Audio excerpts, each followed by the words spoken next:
Rusia akhirnya membuat langkah paling dramatis dalam sejarah modern dengan secara resmi menyatakan perang terhadap NATO. Keputusan ini bukan lagi sekedar retorika atau ancaman politik, melainkan sebuah pernyataan resmi yang mengguncang fondasi geopolitik dunia. Dunia yang sebelumnya sudah panas dan perang Ukraina kini masuk ke babak baru, perang global antara blok Rusia dan aliansi Barat. Peristiwa ini seketika menjadi headline internasional dan menimbulkan gelombang kepanikan di Eropa maupun Amerika Serikat. NATO yang sejak lama menjadi blok militer paling kuat di dunia, kini harus menghadapi kenyataan bahwa Rusia tidak lagi mau bermain dalam aturan diplomasi setengah hati. Langkah Rusia ini sebenarnya sudah terbaca sejak lama. Peningkatan eskalasi di Ukraina, pengiriman senjata besar-besaran dari NATO, serta retorika agresif para pemimpin Barat telah menjadi pemicu.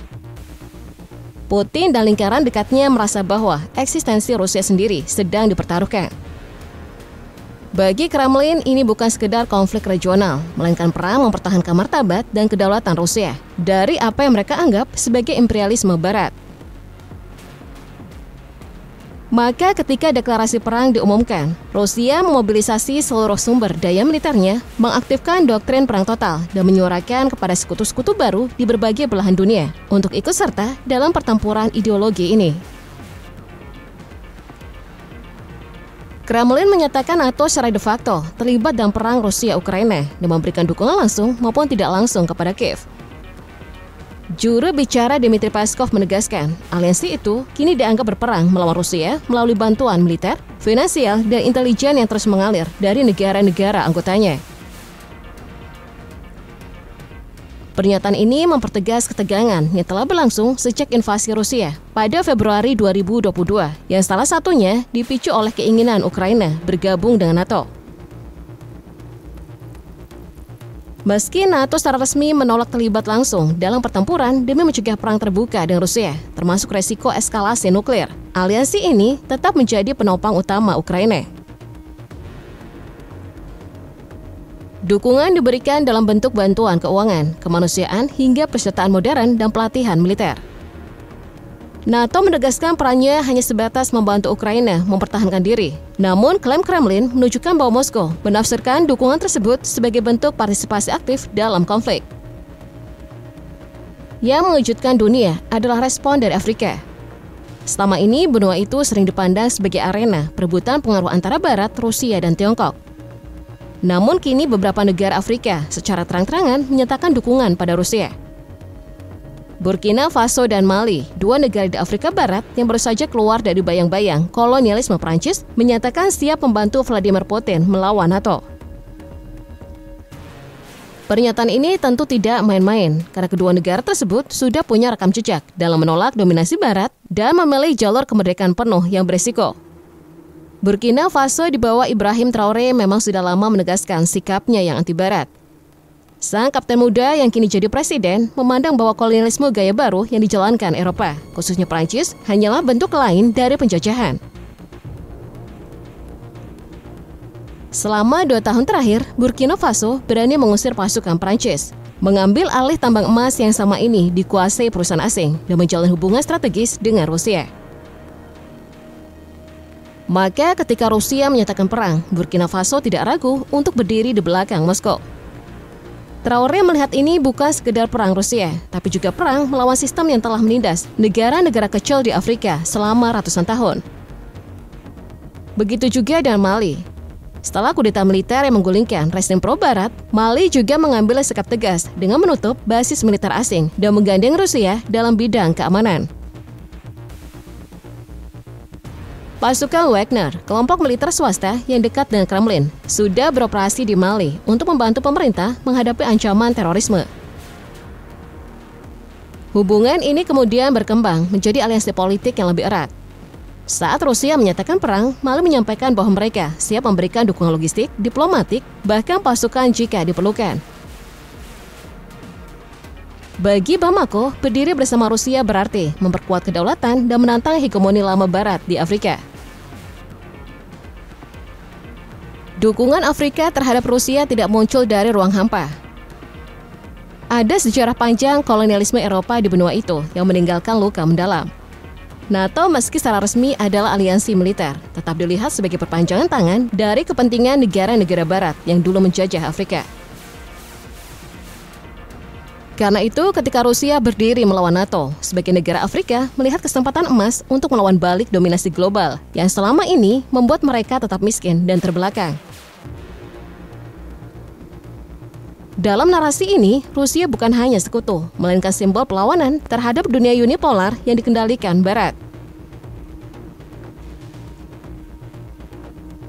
Tidak semua negara Afrika sepakat dengan langkah ini. Ada negara yang memilih diam, menunggu perkembangan, atau tetap berpegang pada jalur diplomasi. Namun yang membuat NATO cemas adalah fakta bahwa dukungan terbuka datang dari kawasan yang memiliki sumber daya alam melimpah, terutama emas, uranium, dan energi. Burkina Faso dan Mali misalnya punya cadangan emas yang besar yang bisa menjadi sumber pendanaan alternatif bagi Rusia ketika terhimpit sanksi. Dengan kata lain, kolaborasi ini bukan hanya soal militer, tapi juga tentang ekonomi global yang sedang berubah. Di sisi lain, deklarasi perang Rusia terhadap NATO menimbulkan efek domino. Negara-negara Eropa kini berada dalam posisi sangat genting. Polandia, Jerman, Prancis, dan negara-negara Baltik memperketat keamanan perbatasan. Militer NATO mulai mobilisasi pasukan, sementara Amerika Serikat mengirim tambahan armada laut ke Atlantik dan Mediterania. Dunia kembali hidup dalam bayang-bayang perang besar yang bisa melibatkan senjata nuklir. Namun yang lebih menarik adalah munculnya poros baru, Rusia dengan dukungan sebagian negara Afrika, Tiongkok yang masih berhati-hati, serta beberapa negara Asia yang diam-diam bersimpati pada Moskow. Burkina Faso dan Mali sebenarnya tidak punya kekuatan militer sebesar Rusia atau NATO. Tetapi yang mereka tawarkan adalah dukungan politik, moral, dan logistik. Di medan perang global, hal itu bisa sangat berarti. Apalagi dengan kondisi dunia yang kini sangat terhubung, sekutu kecil pun bisa memberikan dampak besar dalam membentuk opini internasional. Rusia akan menggunakan dukungan Afrika sebagai bukti bahwa perang ini bukan Rusia melawan dunia, melainkan Rusia dan sekutunya melawan hegemoni Barat. Bagi rakyat Burkina Faso dan Mali, pilihan mendukung Rusia bisa menjadi pedang bermata dua. Di satu sisi, ini memperkuat posisi mereka sebagai bangsa yang berani melawan penjajahan modern. Namun di sisi lain, resiko besar mengintai.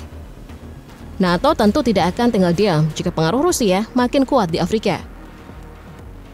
Sanksi, blokade ekonomi, bahkan operasi militer terselubung bisa saja dilakukan. Tetapi bagi pemimpin seperti Traoré dan Assimi Goïta di Mali, resiko ini sudah diperhitungkan. Mereka yakin berdiri bersama Rusia lebih baik daripada kembali tunduk pada Barat yang selama puluhan tahun hanya mengeruk kekayaan Afrika tanpa memberi kesejahteraan. Eskalasi ini menimbulkan pertanyaan besar, apakah dunia sedang menuju perang dunia ketiga? Banyak analis menyebut bahwa dengan adanya deklarasi resmi perang antara Rusia dan NATO, kita sudah masuk ke era perang global meski belum mencapai titik puncaknya. Ketika Afrika ikut terseret dalam konflik ini, maka cakupannya tidak lagi terbatas pada Eropa atau Amerika, melainkan benar-benar menjadi perang lintas benua. Ini artinya keseimbangan dunia akan berubah drastis. Rusia juga sangat paham bahwa perang modern tidak hanya dimenangkan di medan pertempuran, tetapi juga di ruang opini publik. Dukungan dari Afrika memberi mereka narasi kuat untuk menegaskan bahwa Barat bukan lagi penguasa tunggal dunia. Kremlin bisa mengatakan kepada dunia bahwa perang ini adalah perjuangan global, di mana negara-negara tertindas bersatu melawan kolonialisme modern. Burkina Faso dan Mali menjadi simbol kebangkitan Afrika, sementara Rusia menjadi motor utama perlawanan. Sementara itu, NATO menghadapi dilema besar. Mereka tidak bisa mengabaikan pernyataan perang Rusia, tapi juga tidak ingin terjebak dalam perang berkepanjangan yang bisa menguras sumber daya. Amerika Serikat menjadi tulang punggung NATO menghadapi tekanan domestik yang besar karena rakyatnya sudah lelah dengan perang di luar negeri. Di Eropa, ancaman krisis energi semakin nyata jika Rusia benar-benar memutus pasokan gas dan minyak. Dunia kini terbelah dalam dua kubu besar, dan Afrika yang dulu sering dipandang sebelah mata, kini menjadi pemain penting. Dukungan dari Burkina Faso dan Mali bisa memicu efek domino di negara-negara lain yang punya sejarah kelam dengan Barat. Bayangkan jika Niger, Guinea, atau bahkan negara kaya minyak di Afrika ikut bergabung. maka peta geopolitik global akan berubah secara permanen. Dalam skenario terburuk, perang ini bisa berubah menjadi konflik nuklir yang menghancurkan dunia. Namun dalam skenario lain, dukungan Afrika pada Rusia justru bisa mempercepat lahirnya tatanan dunia multipolar yang lebih seimbang. Dunia tidak lagi hanya dikendalikan oleh satu blok, melainkan oleh berbagai pusat kekuatan. Keputusan Rusia menyatakan perang dengan NATO telah membuka bab baru dalam sejarah umat manusia. Burkina Faso dan Mali mungkin hanya dua negara kecil di Afrika, tetapi keberanian mereka berdiri di pihak Rusia telah membuat Barat sadar bahwa perlawanan kini datang dari berbagai penjuru. Dunia sedang berubah dan Afrika kini bukan lagi penonton, melainkan bagian dari panggung utama.